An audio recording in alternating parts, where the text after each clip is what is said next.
नमस्कार प्रेक्षकांनो, बाई तुझा आशीर्वाद मालिकेच्या 22 जुलैच्या रिव्ह्यूमध्ये आपण पाहणार आहोत की अवनीला आता भाड्याने रूम भेटलेली आहे. आता ती राजालाही न सांगता त्या रूमकडे जाणार आहे. तर हे कसं होणार आहे हे आपण या सविस्तर व्हिडिओमध्ये पाहूया. तर चला आपण इकडे पाहतो की राजा आता बाहेर आलेला असतो आणि तो विचार करत असतो की मी हे काय करून बसलेलो आहे, माझ्यामुळे यशादाला किती त्रास झाला. आता पाने आणि त्याचं भांडण चाललं होतं, त्यावेळेस त्याने यशादाला मारलं होतं. हे सगळे क्षण त्याला इथे आठवत असतात आणि खूप वाईट वाटत असतं. त्याचबरोबर त्याला अवनी जे काही बोललेली असते ते सुद्धा आठवत असतं की अवनी त्याला म्हटलेली असते की यशादाने सत्य सांगितलं म्हणून तू त्याला मारलं. अरे असं कसं काय तू वागू शकतो आपल्या मोठ्या भावाशी. त्याचबरोबर तू मित्र बनण्याच्या लायकीचाच नाहीये, तू शत्रू आहे शत्रू. हे सगळे शब्द आता त्याला आठवत असतात आणि खूप वाईट वाटत असतं. मग तो म्हणत असतो की नाही नाही, खरंच माझं चुकलेलं आहे. तो आता त्याच्या हाताकडे बघतो आणि म्हणत असतो की ह्या हाताने मी माझ्या यशादाला मारलं. यशादाने आमच्यासाठी किती केलेलं आहे. लहानपणापासून त्याने त्याची स्वप्न बाजूला ठेवली, पण सगळं आमच्यासाठी केलं, आम्हाला वाढवलं, जेवायला दिलं, सगळं आमच्यासाठी केलं आणि मी हे काय करून बसलोय. नाही नाही, मला ना आता ह्या हातांना शिक्षा द्यावीच लागल. सगळं हे मी हातानेच केलेलं आहे. म्हणून आता तो पाठीमागे आता तिथे डबे वगैरे असतात ते बाजूला पाडतो आणि त्याच्यावरती मारून घ्यायला लागतो. आता तो खूपच जोरात मारत असतो, त्याच्या हातातून रक्तच येतं. तेवढ्यातच तिकडून आता यशादा येतो. यशादा आता इकडे तिकडे राजाला पाहतो तर त्याला राजा असा इथे मारताना दिसतो. मग त्याला जबरदस्त धक्का बसतो. तर तिकडून आता अवनी सुद्धा आलेली असते आणि अवनी सुद्धा हे सगळं पाहत असते. मग यशादा पळतच आता राजाच्या जवळ येतो आणि म्हणत असतो की राजा, अरे राजा हे काय करतोय तू, का स्वतःला त्रास करून घेतोय. त्यावेळेस तो म्हणतो की नाही दादा, मला मारू दे, मी खूप मोठी चूक केलेली आहे, माझ्या हातून खूप मोठी चूक झालेली आहे, मी तुला मारलं, मला ना या हाताला आता शिक्षा करूनच घ्यायची आहे, असं आता तो बोलत असतो. त्यावेळेस यशादा म्हणतो की नाही राजा, ते सगळं चुकून झाले, माहितीये ना, मला चुकून लागलेलं आहे. मग पण राजा म्हणतो की हे तुला माहितीये की पाण्याला मी मारायला गेलो पण तुला चुकून लागलं, पण अवनी मॅडमला नाहीये ना माहिती, त्यांचा तर गैरसमज झालेला आहे, त्यांना असंच वाटत आहे की तू सत्य सांगितलं म्हणून मी तुला मारलेलं आहे. आता हे सगळं पाठीमागून अवनी ऐकत असते, पण राजा आणि यशादाला ते काही दिसलीच नसते.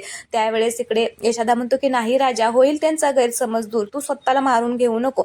हे बघ, तू जर आता मारून घेतलं ना, बघ अरे बघ किती रक्त आले, काय हाताचं वाटोळं करून घेतले, थांब इथेच थांब, माझी ना तुला शपथ आहे, अजिबात हालू नको, मी लगेचच आलो, बघा राजा अजिबात हालू नको. असं म्हणून यशादा पळतच आता तिकडे औषध आणण्यासाठी आतमध्ये जातो. इकडे आता राजा खूप रडत असतो, त्याला खूप वाईट वाटत असतं या सगळ्याचं. अवनी सुद्धा आता रडत असते, तिला सुद्धा आता सत्य समजलेलं आहे की हे राजाने मुद्दाम केलेलं नाहीये म्हणून.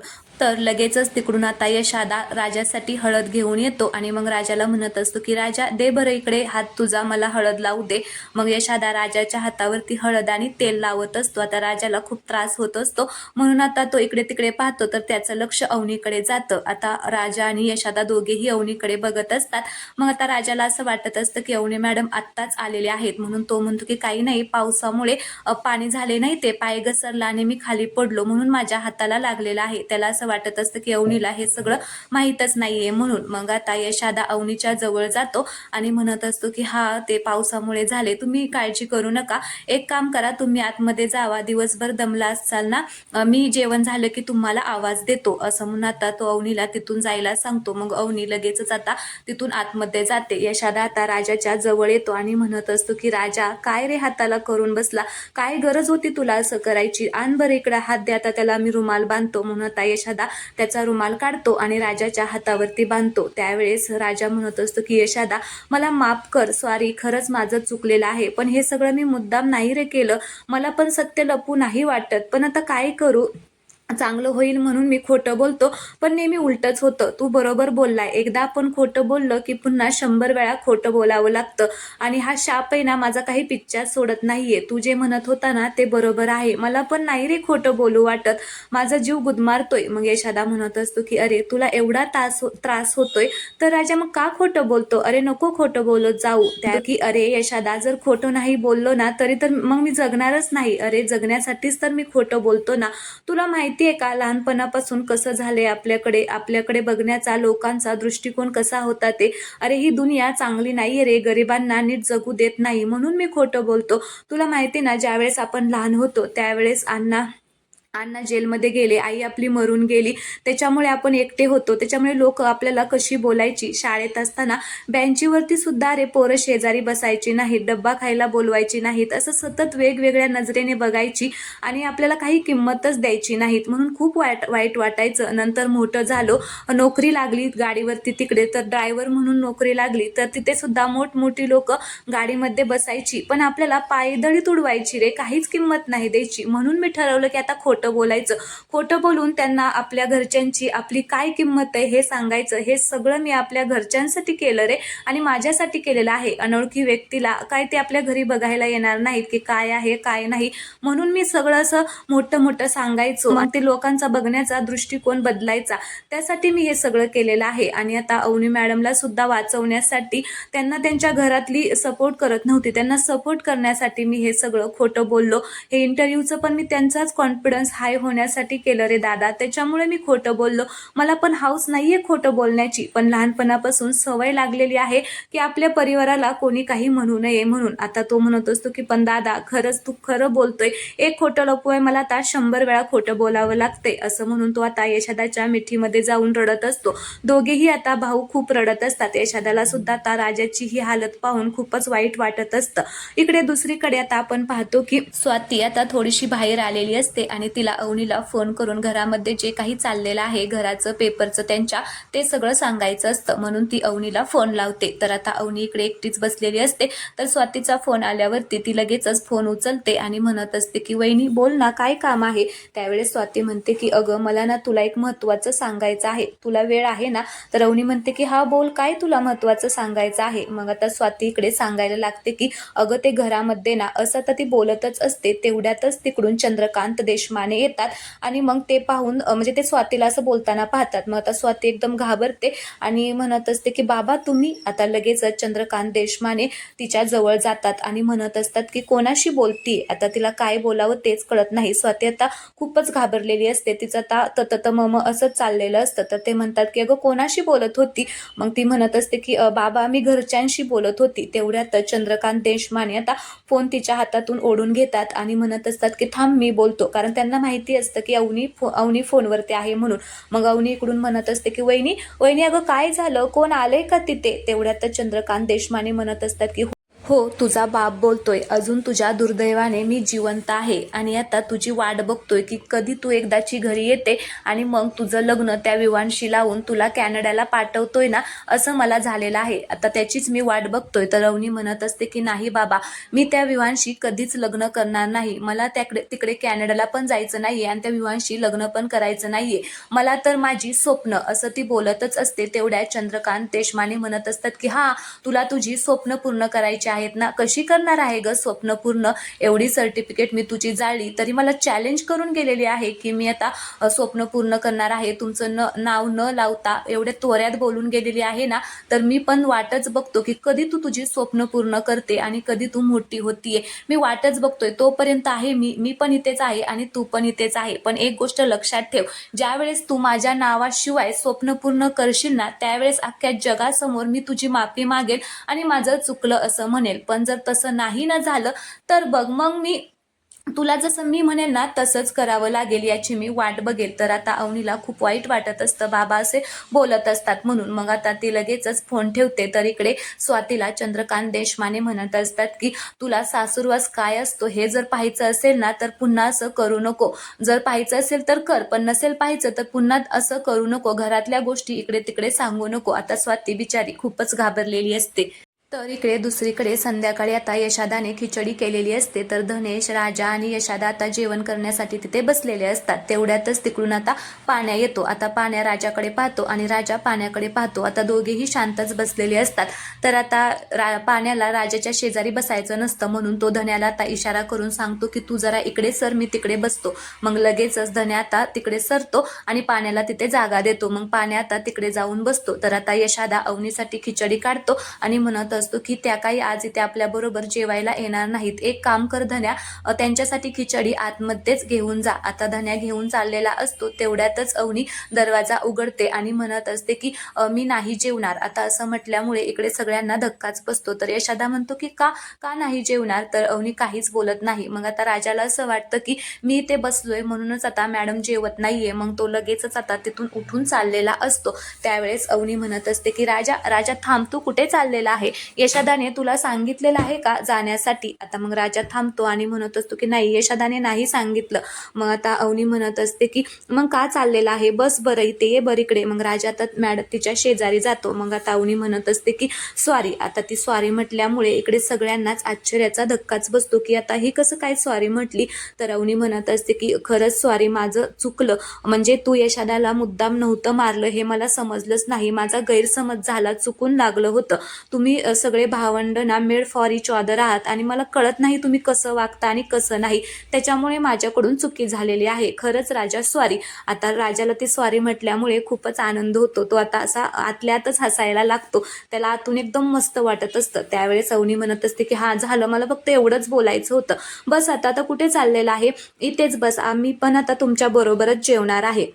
आपण सगळे एकत्र जेवूया. मला असं एकटीला नाही जेवू वाटत. तर सवय झाली आहे ना असं तुमच्याबरोबर जेवायची. मग आता तू पण बस, मी पण बसते. मग आता राजा आणि अवनी जेवण करण्यासाठी तिथेच बसतात. मग आता यशोदा सगळ्यांना प्लेट देतो आणि त्याच्यामध्ये सगळ्यांना खिचडी वाटतो आणि राजाला म्हणतो की राजा मी ना आज तुझ्या आवडीची खिचडी केलेली आहे, मस्तपैकी तूप घालून ना खा, खूप छान लागेल. मग आता सगळेजण आपापलं ताट घेऊन आता जेवायला लागतात. आता एकदम सगळे शांतच असतात, कोणीच कोणाबरोबर बोलत नाही. मग अवनी म्हणत असते की असं काय, मला अशी सवय नाहीये शांततेत जेवायची. रोज कसं आपण मस्ती गप्पा घालून सगळं म्हणजे गप्पा वगैरे मारत सगळेजण आपण एकदम मस्त जेवत असतो. मग आज काय झालेलं आहे. आता पाण्या राजाकडे बघत असतो आणि राजा पाण्याकडे बघत असतो. दोघेही शांत असतात. आता ते दोघं काही एकमेकांबरोबर बोलत नसतात. त्यावेळेस अवनी म्हणते की नाही नाही, मला असं जेवायचंच नाहीये. त्यावेळेस मग ती म्हणते की एक काम करा, तुम्ही दोघं एकमेकांना सॉरी म्हणा. मग ते म्हणतात की काय सॉरी. तर ते काही बोलतच नाही ते एकमेकांना सॉरी. मग अवनी म्हणत असते की ठीक आहे, मला ना मग जेवायचंच नाहीये, मी चालली. तुम्ही नाही ना सॉरी म्हणत आणि नाहीये ना बोलत, तर मी चालली. असं म्हणून ती उठून चाललेली असते. तर लगेच राजा आणि पाण्या सुद्धा उभा राहतात आणि म्हणत असतात की थांबा. इकडे राजा म्हणतो की मॅडम तुम्ही नका जाऊ. तर पाण्या म्हणतो की वहिनी नका जाऊ, आम्ही म्हणतो एकमेकांना सॉरी. तर पाण्या म्हणतो की हा वहिनी मी म्हणतो त्याला सॉरी. आता पुन्हा ते शांतच बसतात. तर अवनी म्हणत असते की राजा राजा अरे म्हण ना सॉरी, जा जा त्याच्या जवळ जा आणि त्याच्या जवळ जाऊन सॉरी म्हण. तर राजा म्हणतो की जवळ.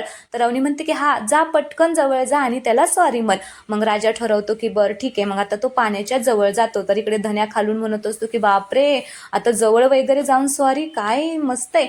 तर आता दोघेही पुन्हा शांतच बसतात, एकमेकांना सॉरीच म्हणत नाही. तर पुन्हा अवनी म्हणते की अरे बोला ना, काहीतरी बोला. आता राजा बोलतच नाही. मग आता पाण्याच म्हणतो की हा सॉरी राजा दादा. आता त्याच्या जीवावरच आलेलं असतं पण तरी पण आता सॉरी राजा दादा, माझी चूक झाली, आता मी परत असं करणार नाही. असं आता तो कसं तरी खाली मान घालून वगैरे बोलतो. मग राजा आता सॉरी म्हणायचं सोडून म्हणतो का हा इट्स ओके, जाऊ दे, बरं झालं तू सॉरी म्हटला, मी तुला केलं माफ, असं म्हणून खाली बसायला लागतो. त्यावेळेस पाण्या म्हणतो की असं काय खाली बसतोय आणि इट्स ओके काय, सॉरी म्हण सॉरी. अशाने वहिनींचा गैरसमज होईल, वहिनींना असं वाटेल की माझीच चूक झालेली आहे.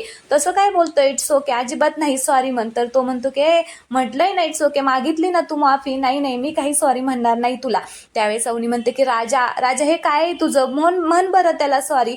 मग आता सगळेच जण त्याला फोर्स करतात. मग राजा म्हणतो की हा ठीक आहे सॉरी धनपाल बाळा सॉरी. आता तो सुद्धा जीवावर आल्यासारखं म्हणतो. तर इकडे पाण्या म्हणतो की काय धनपाल बाळा सॉरी, अरे वा वा वा. मग राजा म्हणतो की हो का, झालं का, मग आता काय तुला धनपाल जी म्हणू का, आता बास की झालं, बस की खाली. असं म्हणून ते दोघे जण आता एकमेकांना सॉरी म्हणून आता तिथली म्हणजे आपापली भांडणं मिटवतात. तर पाण्या म्हणतो की अरे वा, आज धनपाल जी धनपाल बाळा ऐकून ना असं वाटतं की मी मोठाच झालो. ऐकलं का धन्या काय म्हटला तो राजा दादा मला. मग आता राजा म्हणतो की बस खाली. मग आता राजा खाली बसतो. तर आता पाण्या सुद्धा त्याच्या शेजारी बसतो. मग धन्या म्हणत असतो की काय मस्त आज सगळेजण आपण माफी वगैरे मागतोय. खरंच हे दोघं कधी एकमेकांना सॉरी म्हटली नसती, पण वहिनी तुमच्यामुळे सॉरी म्हटली. तर आता इकडे तरी सुद्धा पाण्या गप्प बसत नाही. पाण्या म्हणतो की राजा काय म्हणाला तू, मला ना ऐकाय नाही आलं, एक काम कर ना, पुन्हा म्हण ना मला जे काय म्हणाला ते. आता राजाला खूपच राग येतो आणि राजा म्हणतो की काय चाललंय तुझं, तुला अजून एकदा ऐकायचंय का, बरं ठीक आहे, असं म्हणून तो म्हणायला लागतो. तेवढ्यातच पाण्या म्हणतो की बरं जाऊ दे, ठीक आहे, असू दे, इट्स ओके, केलं तुला माफ, मी केलं माफ, असं म्हणून आता सगळेजण जेवायला बसतात. त्यावेळेस आता जेवण करत असतात, तर आता एक घास पाण्या खातो, तर त्याला ना त्याच्यामध्ये मीठच लागत नाही खिचडीमध्ये. त्यावेळेस तो म्हणतो की यशादा, तू ना आज खिचडीमध्ये मीठच टाकलं नाही, असं म्हणून आता तो हसायला लागतो. तर आता यशादा म्हणतो की काय, खिचडीमध्ये मीठ नाही टाकलं, अरे मी विसरलोच, थांब मी आलोच घेऊन, असं म्हणून आता तो मीठ आणायला लगेचच पळतो. तर राजा यशादाला सांगत असतो की यशादा, येताना मीठ आणताना ना मला एक चमचा पण घेऊन ये. आणि तो पाण्याला म्हणत असतो की ए पाण्या, यशादाने जे काही केले, कसं बी झालं असलं ना तरी गपचूप खायचं, आणि नसेल जर खायचं ना तर उपाशी राहायचं, कळलं का, असं म्हणून ते दोघे जण आता पुन्हा भांडायला लागतात. तर अवनी म्हणत असते की झालं सुरू, अरे तुम्ही कधी सुधारणार आहात. तर पाण्या म्हणतो की बघा ना वहिनी कसा बोलतोय, उपाशी राहिला मी काही धन्या आहे का. त्यावेळेस धन्या म्हणतो की आता माझं काय, मला का मध्ये आणताय रे, मला का सारखं मध्ये आणता, तुमचं तुमचं दोघं बघा ना काय करायचंय ते. तर राजा म्हणतो की अरे पाण्या काय बोलतोय, धन्या जर उपाशी राहिला तर काय होईल कळतंय ना तुला. त्यावेळेस तो म्हणतो की हा, एकदम बॉडीची अशी चिपुटीच होईल, असं म्हणून ते दोघे जण आता मोठमोठ्याने हसायला लागतात. इकडे अवनीला सुद्धा आता यांच्या बोलण्यावरती हसायलाच येतं, आणि राजा आणि पाण्या तर आता एवढे जोरात हसत असतात की धन्याला रागच येतो, आणि तो म्हणतो की ए, माझ्या बॉडीवरती जायचं नाहीये, आणि दोघं काय एकत्र आलं आणि मला वेगळं पाडलेलं आहे. आता तुम्ही दोघं भांडत होता ना, मला मध्ये घेतलं ती घेतलं, वरनं माझ्या बॉडीवरून मला बोलताय, माझ्या बॉडीवरून मला काही बोलायचं नाही. त्यावेळेस हे दोघे म्हणतात की कसली बॉडी तुझी, काटा बॉडी का, हा काटा बॉडी, बॉडीवरून काही बोलू नका. तर अवनी म्हणते की अरे बास करा, का बिचाऱ्याला त्रास देताय, त्याला काही बोलू नका. तर राजा म्हणतो की हा हा, काही त्रास देणार नाही या काटा बॉडीला. आता मग धन्याला खूपच राग येतो, आणि आता मग तो म्हणतो की नाही जाऊ द्या, मला सुद्धा ना आता जेवायचंच नाहीये, मी जेवणारच नाहीये, हे दोघे मला काही बोलतात ना यशादा, मी आता जेवणारच नाहीये. तर यशादा म्हणतो की अरे गंमत करत आहेत, कुठे त्यांच्या नादी लागतो, बस बरं. अवनीला सुद्धा आता खूपच मोठमोठ्याने हसायला येत असतं. आता मस्त आता इथे सगळेजण जोकवरती त्याच्या हसत असतात. त्यावेळेस धन्या म्हणत असतो की वहिनी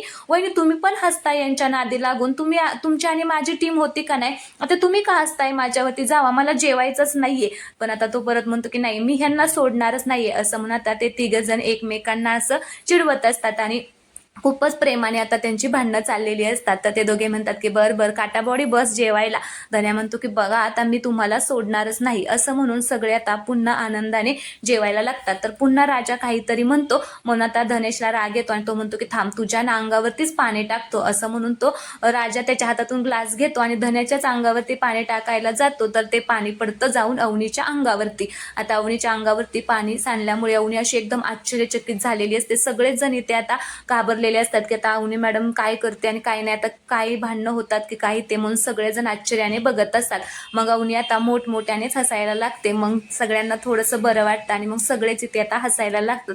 अवनीला सुद्धा पाणी पडल्यामुळे हसायलाच येतं, तिला काही राग येतच नाही. मग सगळेजण आता हसत असतात. तर सगळ्यांचं मस्तपैकी जेवण होतं. मग संध्याकाळी अवनी आता बाहेर अशी चालायला आलेली असते. तेवढ्यातच तिकडून आता अण्णा आता एकदम असे डोलत आलेले असतात औषध घेऊन. आता औषध घेऊन त्यांना काहीच कळत नसते, एकदम असे डोलत येतात. तर आता अण्णांना पाहून अवनीला इकडे जे काही सुलात त्या तिकडे मंदिरामध्ये म्हणलेल्या असतात की त्यांनी त्यांच्या बायकोला हे केलेलं आहे, ते सगळं इथे तिला आठवतं, आणि मग ती खूपच घाबरते, आणि मग तिला भीती सुद्धा वाटते. तर आता अण्णा असेच तिथे सायकल लावतात, त्यांना स्टँडवरती सायकल सुद्धा नीट लावायला येत नसते. तसेच आता डोलत इकडं तिकडं करत आता सायकल तिथे लावतात. अवनी मात्र ते सगळं पाहून आता घाबरत असते. मग आता अण्णा अवनीच्या जवळ येतात. अवनी थोडंसं पाठीमागे जाते, तर अण्णा तसे तिच्या जवळ येतात, आणि मग तिला चिक्की आणलेली असते ते देतात. म्हणतात की सुनबाई हे घे चिक्की. आता त्यांना धड बोलता पण येत नसतं. अवनी काही घेतच नाही. मग ते ओरडून म्हणतात अगं घे ना चक्की घे. मग आता ती चक्की घेते, आणि मग ते म्हणतात की कोणाला देऊ नको, एकटीच खा. काय, कोणाला देऊ नको, नाही ना देणार.